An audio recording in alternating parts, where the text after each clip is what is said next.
All right, so we've looked at arithmetic progressions where we're adding something on each time. Shh, gentlemen, we started. And we've looked at geometric progressions where we find arcs, we're multiplying something on each time. But we don't just want to find terms in those sequences, we want to also be able to add them up. So 1E is adding up we're using sigma notation, and then we're going to be looking at our arithmetic and our geometric sequences again more specifically. So it says at the top of the page, we will sometimes add the number of a sequence. When we do this, the sequence may then be called a series. Okay, so up till now we've called them sequences because we haven't been adding, we've just been finding terms and things. But when we are adding them, that's when the name series is used. So for example here, we have a sequence which is 2, 5, 8, 11. We've got commas in between them. That is a sequence. A series, take the same numbers, but put some plus signs in there. 2 plus 5 plus 8 plus 11, that is now a series. The sum of a sequence may be written as, okay, we use S for sum, and N represents the number of terms that we want to sum. And we would be starting with term 1 plus term 2 plus term 3, and we would keep adding all the way up to T of N if I wanted N terms. And it says there where S of N represents the number of the first N terms. A useful formula to know is that the term T of N is equal to the sum of N terms minus the sum of N minus 1 terms. So if you were trying to find the fifth term, for example, if you knew the sum of 5 terms and the sum of 4 terms, one less than it, you just subtract off the 4 terms and that would give you the fifth term that you wanted, is what that means. Obviously, N has to be greater than 2 because you'd only be able to do the second minus the first. You wouldn't be able to go down into 0 or negative terms there.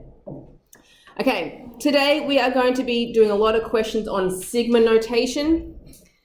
A series may be written in sigma notation. Sigma is this lovely Greek letter here. It looks a little bit like a capital E, but no, not. Okay, so sigma flat across the top, sideways M maybe. Maybe that's a better way to describe it. But the point is that it means to sum, okay, which is perfect because we're summing series here. So the number of terms in the series, if I was having some function in here, not really concerned about what that is equal to just now, but you're going to have some numbers on the top and the bottom of that sigma. So starting with whatever is on the bottom, so it says there N is equal to Q. Q will be some number. It could, a lot of the time it's N is equal to 1. We do like to start our series where N is equal to 1, but not always. So if that number down there is a Q, the number on the top, the P, represents the last term that you want to add up. So to find how many terms that is, you start with the bigger number up here, you subtract off the Q from down here, but you always have to add 1 to find the number of terms. And that is because we need to be inclusive of the terms at the ends. And I used a very simple example when we were doing this in, I don't remember what exercise it was, but it did come up before. If I was looking at terms 1, no, 1's too easy. Let's do 3, term 4, and term 5. If I just said I want from term 3 to term 5, if I did 5 minus 3, that simply tells me 2 terms, right? But I can see clearly there that there actually are 3. There is always 1 more because I need to include that first term as well. Yes, does that make sense? So it's always, this is a little rule here, if you like rules to remember, subtract the 2 numbers and always remember to add 1 to find the number of terms. Okay, so here is a little example. Sum or sigma between n is equal to 2 and n is equal to 4, and n squared is the function that we're being given. So n equals 2, that means that's the first value of n that I want to substitute in. So if I sub 2 into the n squared, that's how I get a 2 squared. That's my first term, 2 squared. Then I progress through. After 2 comes 3, so I sub 3 in there. So it'll be 3 squared. And then I keep going until I get to this highest number, which is 4, which is the next term. 4 squared. So there is 3 terms in that series. 2 squared plus 3 squared plus 4 squared. And they've squared all the numbers there and then added them all together to get the answer. Okay? So that's what these first few questions here are going to be like. Let's do one for ourselves right here. Evaluate the sum between x equals 1 and x equals 4, so between the first and the fourth term, of 2x minus 3. Okay, so I start with the 1 because that was the starting value for, it's going to be x this time, not n, and I'm going to sub that in to my function. So that's going to be 2 times 1 minus 3. I'm going to put brackets around that just so I can see that that's my first term. Okay, then I'm going to plus because sigma means add. Now I want to go to my next term, so let's just work our way up. The next term is going to be x equals 2. So subbing that in will be 2 times 2 minus 3. Next term will be x equals 3, sub that in. So 2 times 3 minus 3, and we have to keep going until we get to the top number, which is a 4. So that's going to be my next one. 2 times 4 minus 3. Okay, and you can do a little check if you like. Okay, if we did 4 take away 1, that's 3, plus 1 is 4. There is 4 terms. Okay, I've got my 4 terms there. So we can calculate each one of those terms individually if we like. So 2 times 1 minus 3 is minus 1, plus 2 times 2 minus 3 is a positive 1.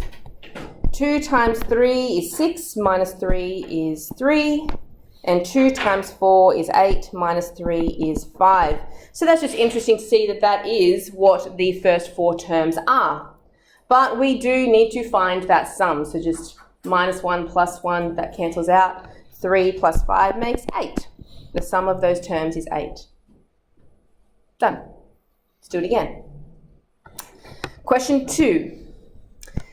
Evaluate sigma, so sum again, from the first term through to the 5th term. Exact same process, so I can just open that, thank you, Liam. Subbing from x equals 1, or n, sorry, we're back to n again, n equals 1 into the function. So it will be negative 3 to the power of 1. Then next term, negative 3 to the power of 2, plus.